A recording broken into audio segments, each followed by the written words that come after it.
Estimados e estimadas que nos acompanham nesta série de reflexões sobre a encíclica Fratelli Tutti, hoje vamos falar sobre o último capítulo deste precioso documento do Papa Francisco sobre a fraternidade universal e a amizade social.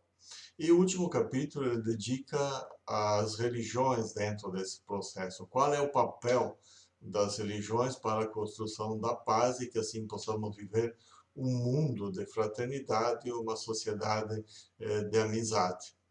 E é interessante porque quando nós estudamos história, tanto no ensino médio como em alguns cursos do ensino superior, nós sempre encontramos um capítulo, um tópico sobre as guerras religiosas. E elas são apresentadas como o mais terrível que houve na história da humanidade. E assim, você fala das cruzadas lá na Idade Média, ou então das guerras que se sucederam na Europa logo depois das reformas religiosas do século XVI, do século XVII. E realmente foram guerras terríveis.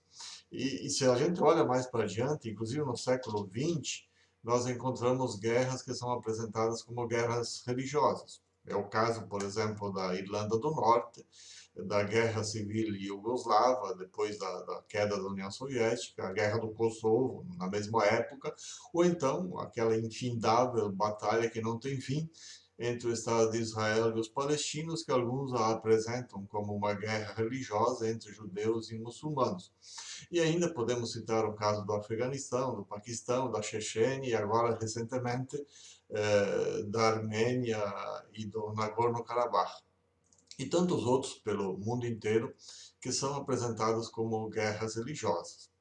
Um olhar mais atento sobre esses eventos, que não fica na platitude da desinformação que meios de comunicação e o ensino mal aprofundado quer nos passar, é que essas guerras todas, desde as cruzadas até essas recentes da atualidade, o fator religioso é o menos importante. Em todas essas guerras, o grande fator sempre foi econômico, comercial, disputa de mercados, ou então político, disputa pelo poder entre um grupo ou outro, uma família, outra, uma dinastia, outra, uma nação e outra. Em todos esses conflitos ditos religiosos, a religião foi o que menos importou, foi o que menos influiu.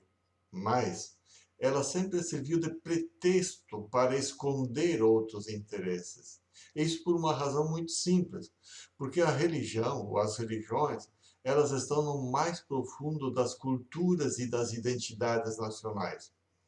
Manipular uma religião em nome de outro interesse é a forma mais sutil e mais bárbara de manipular todo um povo, toda uma nação, em função de interesses que não lhe são próprios. Os religiosos, ou os ditos religiosos, e aqueles que perdem sua vida na batalha em nome supostamente da fé, na verdade estão sendo manipulados por interesses que lhes são alheios. São carne de canhão, como se costuma dizer. Então, o que fazer para que as religiões possam ser um fator de paz e não serem manipulados em função de outros interesses? E nesse capítulo 8 da Fratelli Tutti, o Papa Francisco nos dá uma dica que é muito importante, é muito fundamental.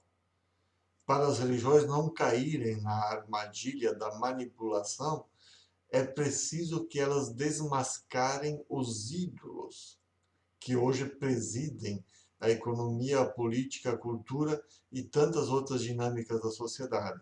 O que é um ídolo? Simples. Já no Antigo Testamento dizia, e nós estamos habituados. Ídolo é aquilo que é colocado no lugar de Deus. É aquilo que não é divino, mas é projetado como se divino fosse. É uma criatura que é transformada em Deus. E nós temos tantos ídolos.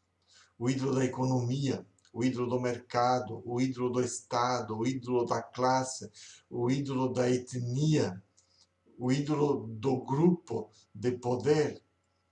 Tantos ídolos que são criados pelos seres humanos e colocados no lugar de Deus.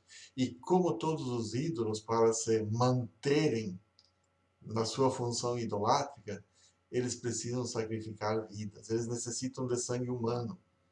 E as guerras são a melhor forma de sacrificar vidas para que os ídolos da atualidade se mantenham.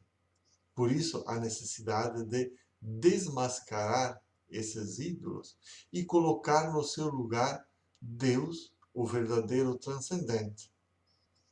O judaísmo e o cristianismo têm uma frase que resume de forma assim lapidar essa atitude anti-idolátrica e que pode transformar a religião de fato num fator de paz e de convivência entre os seres humanos. É uma frase presente no Antigo e no Novo Testamento. Amarás a Deus sobre todas as coisas e ao próximo como a ti mesmo. O amor a Deus e o amor ao próximo, que é o espelho da face divina, são os dois mandatos, os dois mandamentos que garantem as religiões como fatores, vetores da fraternidade universal e da amizade social. Outras religiões também têm outras frases, outras expressões que refletem esse mesmo valor fundamental, o respeito à transcendência e o respeito às outras criaturas. E essa afirmação que está no coração, está no mais profundo de todas as religiões, ela permite um diálogo entre as religiões e ajudar para que as religiões não sejam manipuladas pelas diversas idolatrias que hoje estão aí presentes no mundo, exigindo sacrifícios de vidas humanas. Com essa orientação lembrada pelo Papa, nós podemos sim caminhar lado a lado, dialogante, buscando um futuro de vida para a humanidade entre as religiões e também com aqueles que não professam uma religião, mas professam a sua crença no ser humano, na humanidade. E assim, nesse caminho, podemos alcançar a paz e o bem, alcançar uma terra sem males, alcançar um mundo justo e fraterno para todos, onde todos e todas possamos ser verdadeiramente irmãos e irmãs. Fratelli tutti, como nos convoca o Papa. Obrigado por ter nos acompanhado nessas reflexões.